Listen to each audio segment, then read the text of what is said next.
Hello students, I'm Himani Sharma, your educator. I warmly welcome you all on our YouTube platform where we in today's video are going to discuss certain important previous year questions which are related to the theory that we have been discussing. So we in the previous videos have tried to talk about the introduction related to what is feminist literary theory, how and why is it important. If you read any work of literature, if you read or see any work of art for that matter, how are you going to view it from a feminist point of view, right? And what are the challenges that you're going to face? What are the questions that you're going to pose or pose it to the readers, to the people who are viewing or reading the same thing, correct? Now you see from we have seen that there has been a certain pattern and have already put emphasis on that from literary theory, cultural studies, majorly we see that 20 to 25 questions have been asked, right? So we have multiple theories which are there.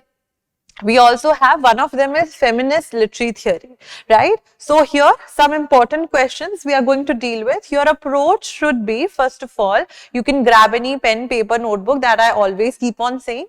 Keep on jotting down the questions if you feel like, because these are previous year questions, correct? So wherever, if you would have made notes from my previous lectures, you can refer to them back again and write a PYQ there, correct? Or if not, you can jot these 5 questions down, because these will include information that would not have been covered even at times in the previous lectures. So something new would be there for you all as well.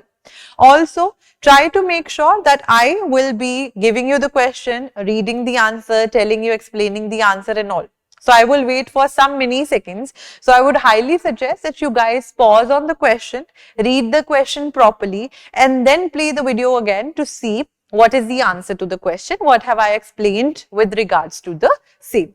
So let's just see the very first question that we have. The earliest tract on feminism is Simone de Beauvoir's The Second Sex, Virginia Woolf's A Room of One's Own, Mary Wollstonecraft's A Vindication of the Rights of Women, or Mary Estelle's A Serious Proposal to the Ladies. So pause your screens. The answer to this question is option D, that is Mary Estelle's work, A Serious Proposal to the Ladies. Now, one thing which is important to note down here is that we see that the other texts are written very much later on.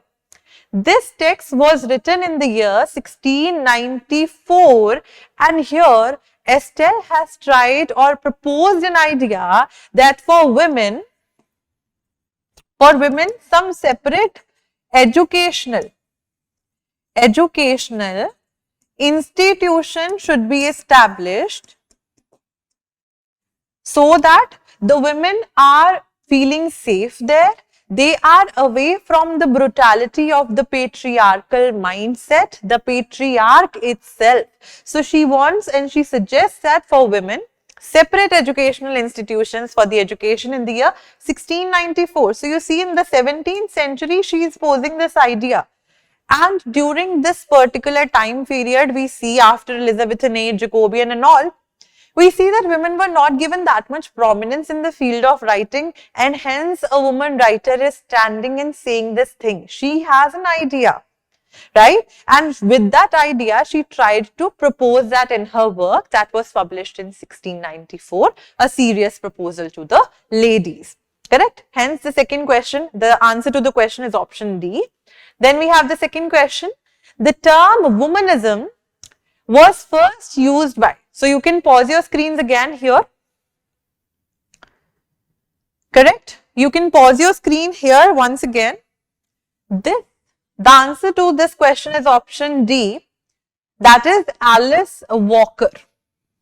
We see Alice Walker has coined this term in her 1981 short story, not term, she has tried to talk about it there. What do we mean by womanism? Womanism in its stance is majorly related to the inclusivity of the black woman. We see, if you know the previous videos, in the introductory phase of the lecture that I tried to introduce you to the feminist literary theory, there I gave you an idea that how feminism was something which emerged in the Americas and by the white women only. And even white women, they were fighting for rights of equality and all and justice. They were still doing injustice and still were doing discrimination against the black women. So we see here the black women want their rights also to be as equal as the white female. So in 1981 के across ये term जो है as womanist it emerges by Alice Walker in her short story You Can't Keep a Good Woman Down. You can't keep a good woman down. Later on we see that in 1983 she takes up this idea and she tries to talk about womanism, the black identity that she tries to embrace in her 1983 work, right? So 1983 elaborates the same idea in her work In Search of Our Mother's Garden. In Search of Our Mother's Garden, and the subtitle she gives here is Womanist Prose. Womanist Prose.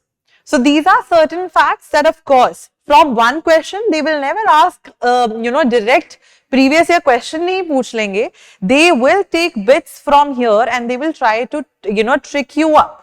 So from one question only, we have created multiple stances and we have talked about what is womanism. They can ask this question, where it has been first of all used. So womanist has been used as an idea, and then womanism as a concept has emerged from this work of a short story. This was a short story, and later on in the work that she tried to talk about, In Search of Our Mother's Garden, womanist prose, right? The next question we have is, which amongst the two of the following critics have dealt with the reproduction of motherhood in feminist theory? So you can pause your screens again. The answer to this question is option C, that is option 1, Nancy Chodorow and Carol Gilligan. Both of them have tried to talk about the reproduction of motherhood. How this theme has been taken up in the literary works and how with the lens of feminist literary theory they try to view the works, correct? So these are the two prominent theorists related to the reproduction of motherhood in the feminist theory. Then we have the next work, the next term, The Mad Woman in the Attic, is a specific reference to, and if you would have watched my previous videos nicely and with some focus, I have mentioned the work, I have mentioned the character even. The answer to this question is option A, that is Bertha Mason of Jane Eyre. She is thought of and considered to be a mad woman in the attic, and the same title, the work, a work by Suzanne Gubar and Sandra Gilbert, right? Sandra Gilbert and Suzanne Gubar, they have written down the same work with the same title, where they have taken up Bertha Mason and they have tried to talk about how when a woman tries to rebel against anything, if she tries to talk about her own rights, she is considered to be mad. But why is she considered mad? Why can't she be considered a rebel or someone who just speaks up for her own self, right? So they try to ask this question in the work with the same name that the term has been given to here as a reference for. Then we have the next question. Match the title with the authors. We have covered them, right? So you will have to pause, match here, then try to see what code have you matched it with in the next slide. So pause the screens here and then try to match it with the code here. The answer to this question is option B, that is A is to 4, B is to 2. Sexual Politics is by Kate Millett, right? A Literature of Their Own is by Elaine Showalter. The Laugh of the Medusa is by Helene Sixou. And Thinking About Women is by Mary Ellman. Correct? So these types of questions, so you need to be really very aware of the books they have written. Even if we have not tried to cover about this one, we were aware about these three. I have covered these three, of course. So we know that if we matched these three, of course, we will get an answer to the C part. So here your strategy will also, the elimination technique would also help you to solve as many questions as possible, but you'll have to have the knowledge, major knowledge of each and every literary theory, so to say, to solve these kind of questions easily.